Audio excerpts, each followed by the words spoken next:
ایسا نہیں ہے. پھر حضور کے رعب و دبدبا کے بارے میں کیا کہیں گے؟ حضور تو مسکرا کے بات کرتے تھے اور ایسے مسکراتے تھے کہ نور سامنے والی پہاڑیوں پر نظر آیا کرتا تھا. جب حضور مجلس میں داخل ہوا کرتے تھے تو کوئی کسی کی ہمت نہیں ہوتی تھی کہ حضور کے سامنے بات کرے.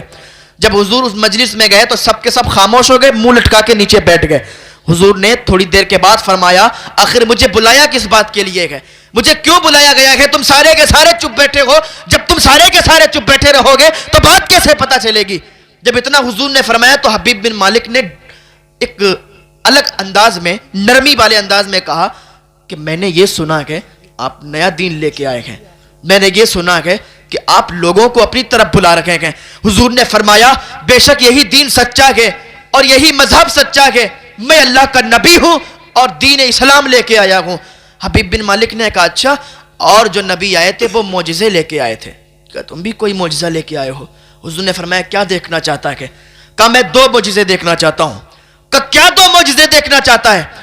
کہا پہلا معجزہ یہ دیکھنا چاہتا ہوں کہ آپ آسمان میں کوئی معجزہ دکھائیں, اور دوسرا معجزہ یہ دیکھنا چاہتا ہوں کہ میں کیا سوچتا ہوں یہ بھی بتائیں. کہا 2 معجزے. حضور نے اس کا ہاتھ پکڑا, صفا پہاڑی پر لے گئے, اور صفا پہاڑی پر لے جانے کے بعد حضور نے فرمایا بتا کیا دیکھے گا؟ کہا یہ جو چاند چمک رہا ہے نا, چاند بہت تیزی کے ساتھ چمک رہا تھا. کہا یہ جو چاند چمک رہا ہے اس کے 2 ٹکڑے کر دو. حضور نے اپنی انگلی کا اشارہ کیا. جب انگلی کا اشارہ کیا تھا تو چاند کے 2 ٹکڑے ہو گئے تھے. ایک صفا پہاڑی کے ادھر چلا گیا تھا, دوسرا صفا پہاڑی کے ادھر چلا گیا تھا.